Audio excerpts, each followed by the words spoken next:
All right. This is Real Estate Radio, and our Get to Know series continues. And I like, Gil's our guest today, but Gil, I use the word victim. And sometimes I feel like my new victim on my little podcast here. But no, I'm glad we're doing this, Gil. So we're going to learn about you a little bit. I try to start on the kind of the casual side. And for me, my background's radio. God gave me the voice, and I was just off broadcasting. And then my son was born with some complications, so Dad got a real job. Off I went to real estate, knowing nothing about it.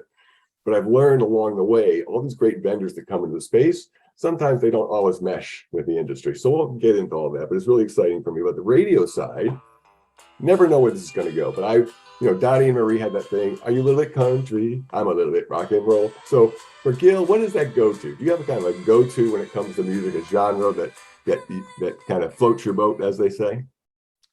Wow, that's it's an interesting question to ask. Yeah, sure. I don't believe I'm going to say this, but I think classical music. I'll tell you why. Let me start with, why do you say, I can't believe I'm going to say this? Because it wasn't always like this. Okay. And I think as I grow and age, lose some hair, that sort of thing, you end up sort of discovering what's important to you. And I think what's important to me is that there's a good balance between stress and relaxation. You work hard, and then you want to end up sort of relaxing. And the relaxing part doesn't have to be at the end of the day. So as I hop in my car and I go grab my little girl from daycare or do whatever it is, do some shopping, I just tune into classical music. And it seems to 100% just relax. Yes. So this is it's now become my go-to place for my happy go-to music place, classical music. So it doesn't matter what it is. Well, because no matter the genre, if it comforts you, if it makes you excited, whatever the feeling that you want to emote, music can do that. But classical music can be very soft and relaxing, but it also can be very aggressive is not the right word for classical music, but the tempo can be very, very fast with classical music. You think of classical as typically, but it's not necessarily the case. And the other interesting thing for me is I learn a lot. So between these various pieces, sometimes you get to know more about the composer. So today, for example, I learned that Vivaldi was actually a priest. He was a redhead. They called him a red priest. Yeah. And his life in the priesthood sort of was cut short because of health issues. And the fact that, during Mass, he would write notes, composing. So, but I didn't know that. So it's interesting. I pick up historical tidbits and facts along the way as people talk about the various composers and why a specific piece was interesting to them, or what's the background behind the piece. For example, I didn't know that Henry VIII was a composer, and he wrote some pieces. Yeah. So interesting things. Well, what's interesting to me about that is that when you think of, I'm a rock and roll guy, no big deal. I love lots of music, as long as there's passion and that person's beating the guitar or even, cranking on the flute. Doesn't matter if they're passionate, it works. Yeah. And for me, it's U2. It's three guys, a singer, three instruments and a singer. Not that it's easy to compose a lyric or compose a rock song, but compared to the layers of classical music, when Vivaldi or any of these guys put that stuff together, I mean, it's very impressive. Just being able to create a symphony, in your brain, in your mind, it's just absolutely amazing to me. All those pieces coming together. Yeah, it's just amazing. Okay, yeah. So anyway, so that's my go-to place now. Well, I think it's awesome. I really do. So, just one more music. So, what do you have, like something you listened to as a kid before you kind of turned into adult world? Was there something that kind of just? So I grew up in the early '80s, mid '80s, and so whatever was playing then. So, so classical rock, but and then soft pop. But the basics that everybody listened to. So it could be Queen, it could be U2, it could be Madonna, it could be, all of those things. Michael Jackson, right? So and I grew up overseas. I grew up in Israel. So in Israel, a lot of the music was whatever came on, right? So we didn't hear everything that came in from the US, not all the bands I'm familiar with. So some I just never heard of. But that was my sort of go-to music. And but I also studied piano and I played for 10 years. And so that part was always interesting to me. And I went to concerts as a kid. And so that always sort of in the background was interesting to me. Israel has a lot of, it's not very, it's not a big genre in the US, but in Israel, we had quite a bit of military bands. So so large units would have their own military band. So the Navy had its own band, and the Air Force had its own band, and different sort of army brigades had their own bands, and they would come up with very, very interesting songs that for many, many years are still being played today. So they could have composed them 50 years ago. They're still being played today on a regular basis. So that was part of what I listened to because my parents listened to it. You end up a lot of times listening to whatever your parents listen to. Well, yeah, that's fair, right? Yeah, that was my dad's 8-tracks was the Beatles. Mentioned all those classics, whether it was like Queen or Cat Stevens and some of that. So that's really interesting, actually, Gil. And you think about within the armed forces in the U.S., there was plenty of little bands and things, but not that whole group coming together to form a band. That's pretty fascinating, actually. Yeah. So, but I used to love the Dire Straits. I used to listen to them all the time, over and over and over again. I had a friend who just had all the albums, and he got me into that, and very interesting. And over the years, I sort of gravitate back to that music. You won't see me listening to a lot of new music. You'll see me listening to back in the 70s and 80s. So either the classical music or classical rock music or pop music. Correct. Right. So you'll get me back to classical rock music, a lot more than what my kids listen to today. So I've got two, a girl who just graduated high school and one who's 16, and I got a 3-year-old, and what they listen to could be sort of what I listened to before, but a lot more new things that I have no familiarity with whatsoever. It's really hard to figure out where it's all going, but as long as they're happy and they're passionate about it and they enjoy it. So you mentioned like the orchestration of things coming together. So that's the perfect way to kind of, transfer into this or tangent into it. I like the idea of building stuff. So let's talk two things. One about Liv, where you came up with the name Liv.ai to get to the website for folks that want to go and start to learn more. The idea of being the Spotify for real estate. We want to learn all about kind of the details, but let's go back to the foundation. Like how did you enter into the fun world of real estate, and what was your initial mission? So it's a complex question. I'll try to answer it from multiple directions. Okay. So I've been in real estate as an investor, and as a landlord, for maybe 15 years. So when I lived in Pittsburgh. So I and a partner, we would buy homes, we would renovate them if they need renovation, we would then rent them out, and then we would ultimately sell them. And we've done this for quite some time, multiple neighborhoods around the city, and we got to understand how to work with realtors and what people are looking for in terms of rentals, and how to get good deals and how to finance, right? So the whole thing.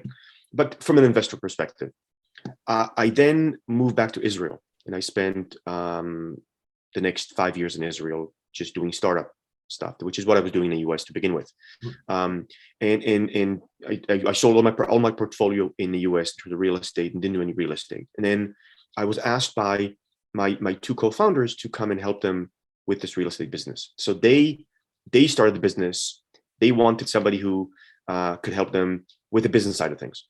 And so I got really excited because I have a interest in real estate. I think that most of us end up, maybe not all of us, but most of us end up owning a home at some point in our lifetime. And when we do, this becomes one, if not the biggest asset that we own. For many of us, it may be the biggest asset we own. And so we need to maintain it. We need to take care of it. We need to look nice. We ultimately need to develop it in such a way that when we do want to sell it, we can make money off of it. And it's not just, losing us money every year. So we have to service it, if you will.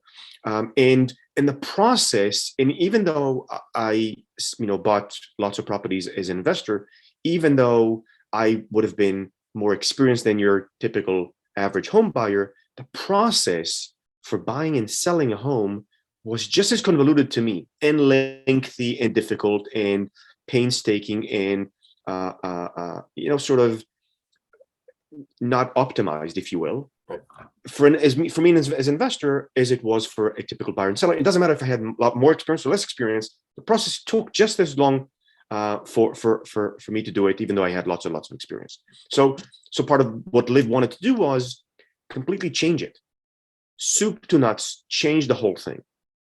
And it started from tackling one of the biggest problems we have: an ideal home.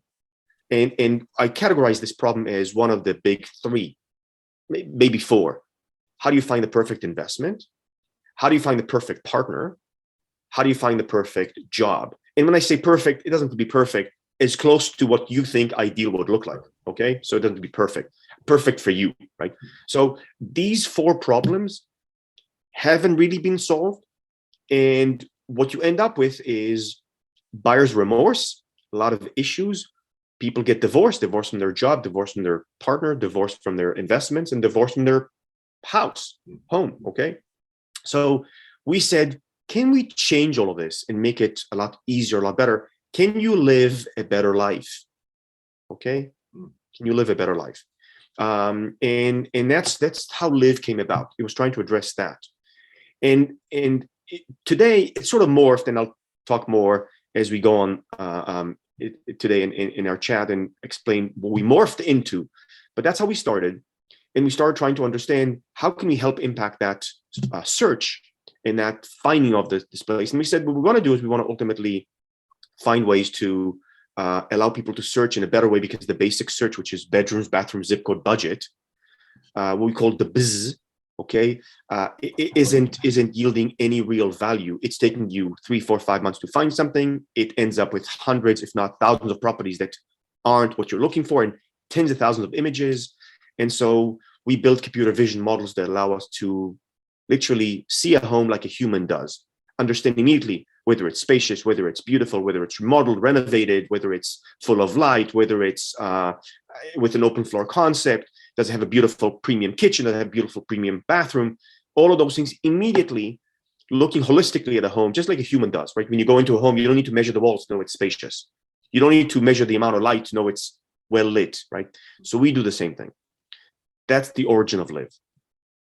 Well, and when you're comparing it for an investment buyer compared to a consumer, regular citizen here in the US trying to buy a home, it's vastly different. But you're saying they are very similar in the sense that you're buying something and then it's yours. You go search for it, you buy it, it's yours. I mean, with the investor, there's probably less stress, maybe because of the relationship that the person had buying a home compared to buying an investment. Is that maybe a fair?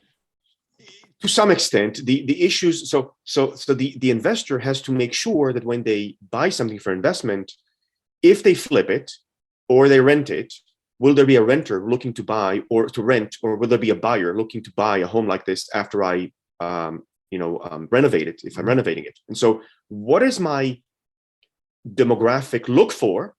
So if I'm looking for renters or buyers, what are they looking for in my specific zip code, on that specific stretch of road or neighborhood, that I could then buy it and know someone will buy it from me or rent it from me? Or if I renovate, do they want 2 bedrooms, 2 bathrooms? Do they want an upgraded kitchen? Do they want open floor concept? Do they want hardwood floors?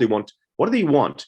And so as an investor, you have no idea what they want because nobody has that information. As a buyer, I need to know if I wait on this property, will the price go down? Will the price go up? Is there more demand? It's sort of the same thing from a different angle. Is there more demand for this property compared to supply? Is there more supply compared to demand? If I wait, will the price go down? If I don't wait, will somebody snatch it up and take it from me?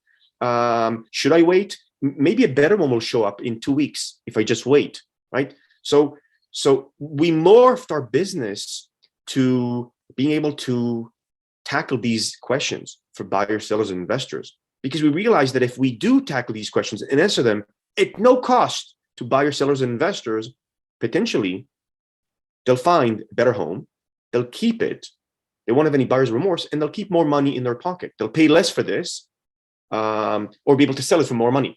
Mm-hmm. And so that is a big part of this AI, getting all that information, that data to be able to collect. You're talking about images and making sure that's the right premier, premium countertops or premium flooring or whatever that is, by pictures and data. Is that how we're being able to pull that for Yeah. the consumer? Okay. Right. So essentially, it all starts with the data coming from these images, because once we understand what people are searching for in any specific zip code, because we see what homes they're looking at, we're comparing different images they're looking at, we understand trends of, I'm looking for these kinds of kitchens across 7 properties. Great. So that means this is of interest to me.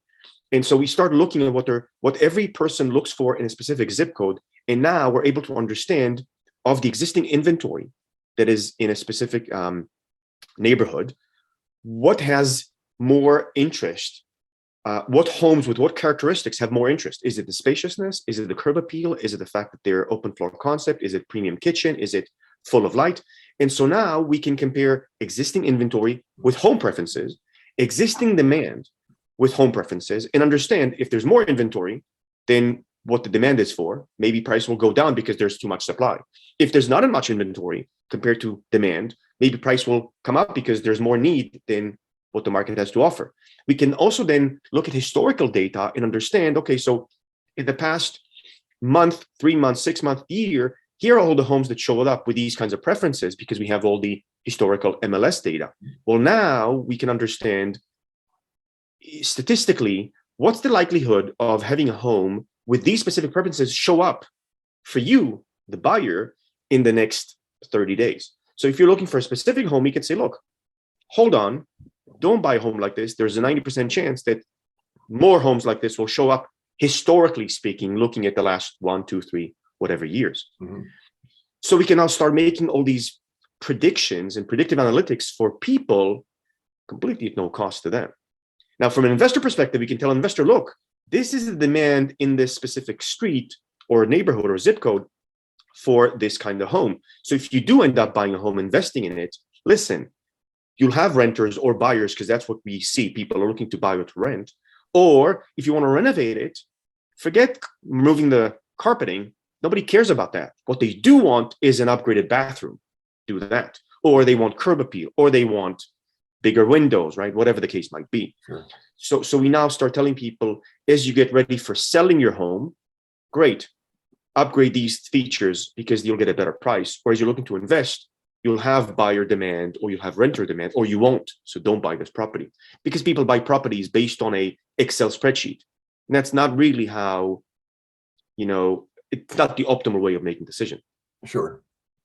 Well, that goes down to being able to get data in every part of the country. So that's probably not a struggle for you guys, but that's probably one of the big focuses to making sure you be able to grab it from multiple markets. And when you think of the consumer going online and being able to do that search and being able to have kind of a head start is what you're trying to give them, and say the idea that within this market, that's really interesting. It's almost fascinating when you think that the differences that you're going to find with that data, the preferences in Albuquerque compared to Buffalo. I'm sure there's some similarities because we're all in the United States of America, but there's probably some really vast differences from market to market. Are you there might be that? There might be even differences within a specific market, because based on different age groups and different occupations and different genders, you might find different family situations, right? So different people have different needs. And what we said was that that's the impetus to building Liv, is that when you think about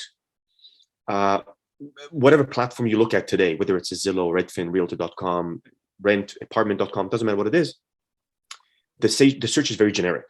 It's a basic, like I said, it's a bedroom, bathroom, zip code, budget. Doesn't matter what platform you go to. It's a search, and it's a good search. It's just a basic search. But unfortunately, our needs as individuals are totally different. Why?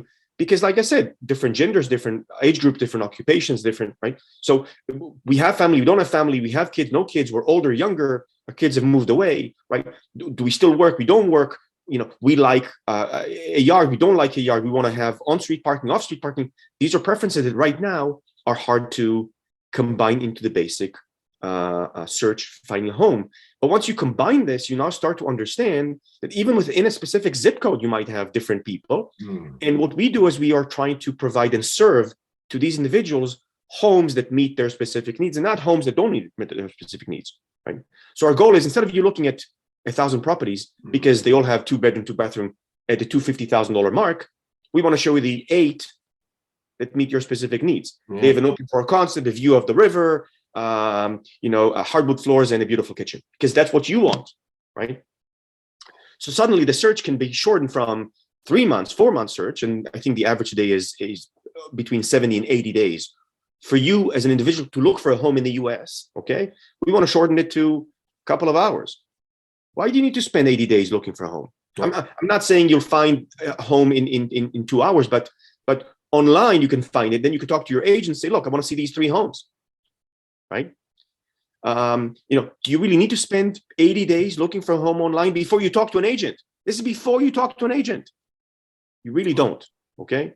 And you do now because everything is generic.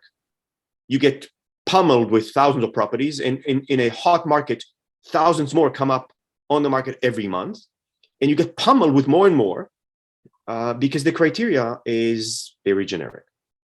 Well, yeah, you're with Liv, you're making the consumer and the realtor happy. You're saving both parties time, energy, the effort to actually drill down from 1,000 to 8.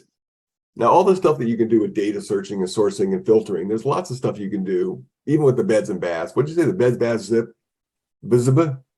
Yeah, bedroom, bathroom, zip code, and budget, right? So you could put bedroom, bathroom, budget, zip code, bzz, okay? But in essence, the market, in our belief, is going towards personalization. Mm-hmm. Look at Netflix, personalizing your viewing experience. Look at Spotify, personalizing your listening preferences and experience. Look at Amazon, personalizing your shopping experience. We're doing the same thing for real estate. Why? Because today people want to move from the generic to show me what's relevant for me. There's too much noise out there. I don't want to see the noise. So show me everything besides the noise. So personalization is important. And the personalization is key because, like you said, it saves money and time for the realtor, because the person can go, the user, the buyer, seller can go in and take a look at them themselves and tell the agent, I'm only looking at these 3 homes. And it saves time and effort for the actual consumer because they get personalized data, information, and needs served to them sort of on an ongoing basis. Well, it's like the evolution of everything. It's like things will come in time where we're going to match everything up, and through AI and PA, predictive analytics, we can make things almost perfect. Like saying nothing's perfect, but with data filtering and data sourcing, you can pull that stuff in, so it does save time and money. So that's getting close to perfect, and nothing will ever be perfect. You're exactly right. But look at Netflix, like you just said, all that stuff that can help me filter before I do it myself. It can kind of give me that jump start, and that's correct. And the more you do with our platform, the more we know what you're looking for. The more adjustments we can make to, we'll send you more of this and less of that. We'll send you this kind of information, this kind of data, this kind of reports, because you seem to be interested in those kinds of things. The less we know about you, the more inaccurate it is. And same thing with Netflix, and same thing with Amazon. The more you go in and look at things, they will start making, look at the patterns of what you're doing and start making connections, inferences, and the machine does it all. Right? You dump data into it, and it could sort millions and millions of data points, understand how to make these connections using neural networks that allow us to understand, what more to serve you and more to serve another person. It's like, I went on my own little adventure, did a thing called virtual targeting, doing in-app advertising, helping folks advertise inside the apps. It was just a nightmare because it was so new. It's like all the evolution of these things, they'll all come in time. You guys are going to get better and better. You're going to get more markets happening, you get more people clicking and more data coming in, so you can do more helping, right? Right. Yes, exactly right.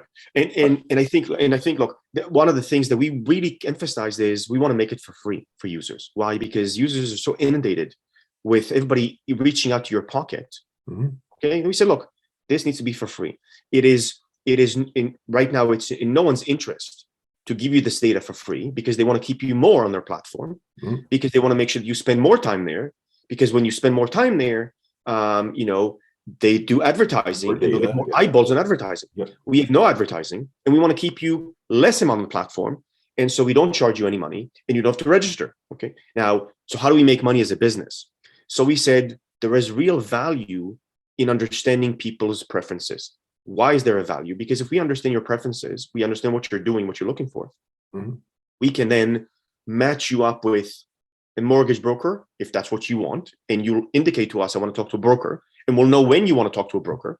If you want an insurance quote, we'll match you up with that. If you want a contractor, if you want a designer, if you want some home services, if you want to talk to a real estate agent to buy or to sell, we can match you up with these folks. So our goal is, through interacting with you and giving you what you're looking for all the time, to try to understand your intent.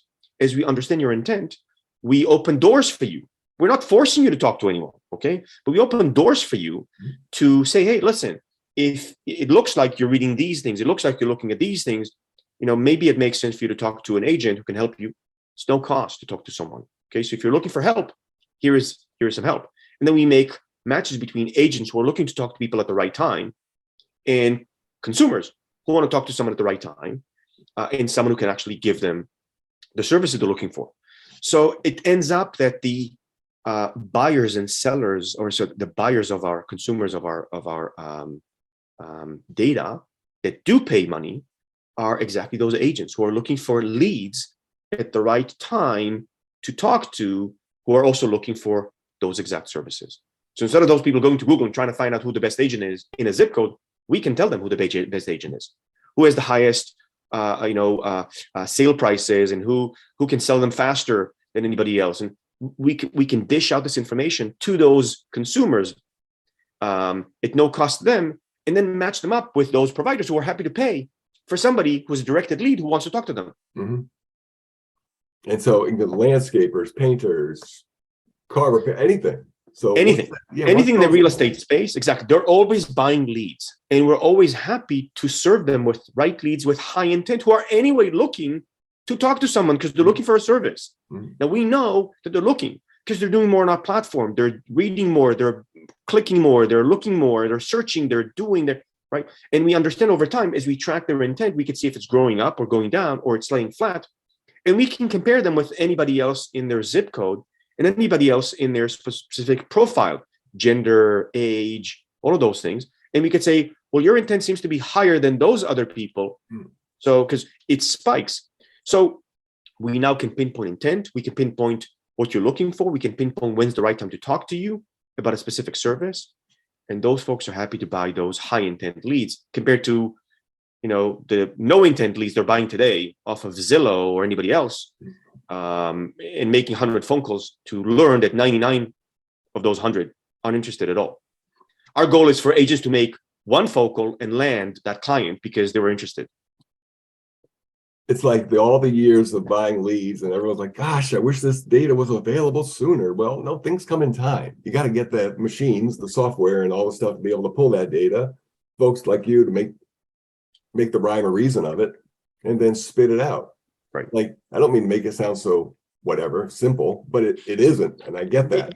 Right. By doing that. But simplistically, it's what I'm talking about. It's exactly this. Okay. Get some data. So, and our value proposition is very simple in that: build some great content you can't find anywhere else. Serve it to people at no cost. At some point, if they're interested, they'll interact with it. As they interact with it, see what their intent is and track what they're doing with the content that you serve them. Okay. As you recognize their intent, offer them to talk to specific individuals who they should be talking to because it looks like it's of interest to them. And then make a match to someone who wants to ultimately talk to them and is willing to pay for the chance to talk to somebody with high intent. Think about it like in Amazon. Amazon knows for every buyer, every user, what they're doing. So as you look to buy something like a vacuum cleaner, you go out, you read reviews, you read various products and what they're doing. You look at different prices, you look at different sellers for similar products. You put in your cart, you take it out of your cart, you save for later, you come back to it, you put it back in the cart. Amazon tracks all of this thing. If Amazon was sharing it with its sellers would be going bonkers. They would literally send you coupons and start sending you emails because you're showing intent. We're doing the same thing in real estate, right? We're tracking your intent and what you're doing on our platform, and we're serving you these coupons of, hey, talk to an agent. Hey, talk to hey, here's some deals on mortgages they should be checking out. Or, hey, if you improve your credit, you could reduce your mortgage spending amount, right? So here, you want to talk to somebody who help you improve your credit. So we do that, and we sort of think about it like a marketplace. People want to buy leads. People want to ultimately sell those leads, right? And we know if those leads are looking to move and do something in the real estate space. Yeah, it's actually it's magical. It really is, because we were trying to develop a thing called Matchmaker. We're matching with using PA, predictive analytics, and all the data that you can get. CoreLogic. We were actually trying to build this Matchmaker, and that's pretty much what you're doing, Gil. So big time hats off. I mean, I feel like this is where everyone should pay attention. I'm sure you have some competition, but the fact is you guys have started this probably ahead of the pack. So, oh, real quick, what does LIV stand for? Is there an acronym? LIVV? No. There's no acronym. It's it's sort of it's a catchy word that sort of think about Google and Yahoo. It's a catchy word. Sure. We originally sort of thought about Liv being an assistant to you and serving as a little sort of a avatar with a called Liv, right. So that's the original sort of thought behind it. But there's no acronym. No, I got to come up with one now. I think of Vivian Vance, Ethel from I Love Lucy is the VV, but I'll come up with something better. Vacations, they're all going through because I love acronyms. Maybe I won't come up with one, Gil, but I'm going to certainly put my mind to it. Give it some thought, sure. We'd be happy to take suggestions.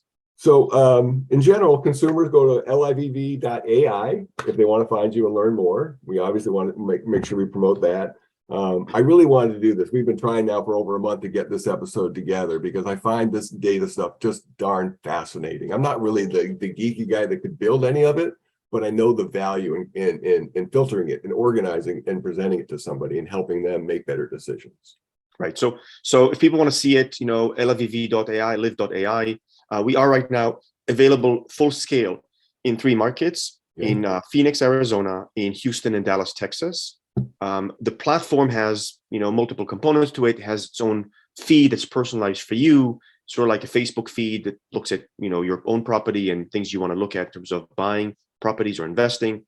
It has a property analysis. You can analyze properties in a very detailed way. It has a very unique AI-based search, which is based on preferences and image recognition, and it has an insight section which covers anything you want to know about real estate buying, selling, investing, or as an agent in terms of articles and reports and things that instead of going to Google and trying to figure out, what's the home inspection and what is the difference between pre-approved and pre-qualified, you can find all of this. And we add lots and lots of articles all the time. You can find all of this at liv.ai. I hadn't seen the insights before on your site. Is that new? No, it's all there. Okay. It's been there since we launched. And we will be adding over the next 12 to 18 months a lot more cities. The goal over the next, I'd say a year and a half to 2 is to be in the 30 biggest US metros and cover half of the US population. Well, I mean, you got a good start, obviously. That's probably a big road ahead of you. But man, you seem like a smart guy, seem like a genuinely nice guy, and you're right here in my home state. So that's kind of cool too. Yeah. I mean, we're trying and we are excited. We want to really help people solve their, a burning problem at no cost to them. We understand at some point we have to make money. We want to make money off the agents that anyway make money off these buyers and sellers, by also giving them a tool that, doesn't exist, and really pinpoints who to talk to, and what about, and what time of the day, and using what communication method, and increase their conversion rates. And so at the end, we want to solve a problem for the entire value chain, from the users to the people who sell them leads, to the people who buy leads, these agents who serve them. Everybody's got to win in this game. And up until now, they're all lost.